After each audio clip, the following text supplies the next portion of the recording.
عبد الفتاح السعيد أحمد والله تليا مدحوينها هيئتها عالمية يكون محلية سومالان ومانتا شركة كقبت مجالة هرقيسا أي وحاو كان لأرمضور وغورين لتليا مدحوينها هيئتها عالمية يكون محلية مدن عبد الفتاح السعيد مرو كان لهذا لذا كسو يري معارضك أي وحاو يري أنت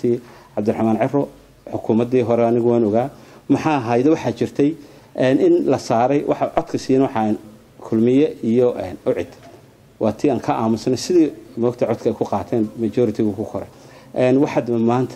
iyadoo beriga beelna aan la socon beesha Cabdiraxmaan ay la socotay xukuumadii udub in maanta ayaan daray noqotay Cabdiraxmaan maanta durbaan beelad oo tumo runtii wax aad loo waxmaadana ay tahay isagoo maanta xisbi qarana anigu waxaan oran lahaa horan oo noqday inuu soo banbaxo banka siyaasadda oo runtii soo sharaxo iska casil xigmaanta taas oo sharaf dhaamay lahayd wax walba laakiin hadda tira laba faras baan ku joogaya runtii waxa shaqeynaya runtii aniga ilama ah 12 mudane ayaa ku jira baarlamaanka inaguna 12 kaasiba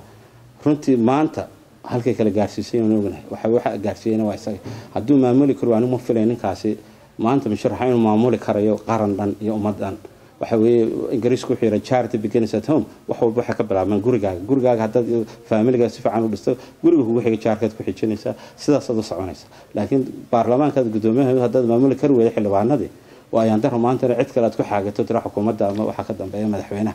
xalay shirka jaraa'id ku qabtan ka arkay taa hadan ka gudbo waxaan doonayaa su'aal kale runtii Saciid Surub oo saaxiibkaya oo qaaliya oo xukuumadda hore aan ku soo jirnay 8 sanadood بريهان دم واحد مدارنتي إن دليل بدن حكومة السوشيالية سعيد وحنلايها سعيد وجور دولة بتكشرتها طبعا سنة ضيا جور جانا تكشرت UNDP يلا بجور أخرى حكومة دفرنتي ريالي برجع شرتي طبعا كاسونا ما كده ما يسوي حلو سوي رجع حكومة وسير حولها جود بهاي جوريانتا جوري سجاقات جوري نبي حسيي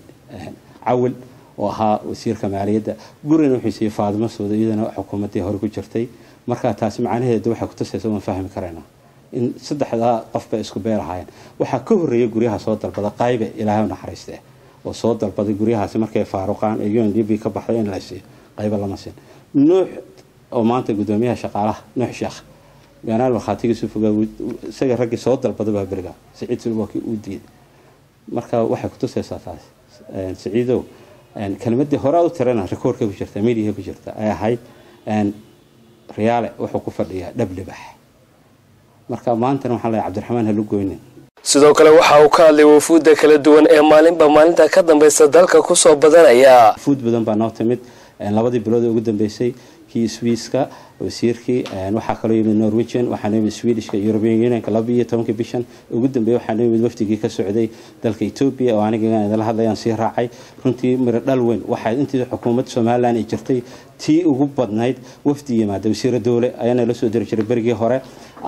maxaa hayday aan wasiir buuxa aan ahayn laakiin markii horeysay afar wasiir iyo 9 DG ay noo yimaadaan oo runtii waliba ninkan wasiirka maaliyadda waa ninkii ugu dawladda Ethiopia 23 sanadood wasiir aan dhacin buu ahaa ninkii dhaqaalahooda heerka soo gaarsiiyay ilaa imkana wasiirnimada ugu khibradda dheer maruu ka hadlay hay'adaha kala duwan ee dalka ka howlgalay iyo waxqabadkooda ayaa waxa uu sheegay wadanka waxa jooga hay'ado badan 107 hay'adood oo caalami ah aan ku jirin United Nations iyo European Union-ku boqoliyo 7 hay'adood qaar badan waan la kulmay waan wadnaa runtii in hay'adahaasi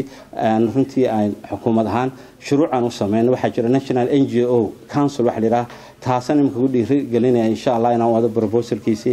geesta kale la taliya madaxweynaha hay'adaha caalamiga iyo kuwa maxalliga waxa uu ka hadlay waxqabadka ay xukuumaddu sameysay 13 wasaaradood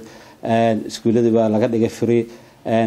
wax ugu yar maanta aan ku faani karayno waxa weeye waa maagtay lacagta 47 milyan maanta maraysa 30% maaha 30% ay korodhay 47 ilaa 212 milyan taa waxa ka sameeyay Somaliland Development Fund wax la yiraahdo ayaa la sameeyay xukuumaddan sameysay oo runtii wax aan hore loo sameyn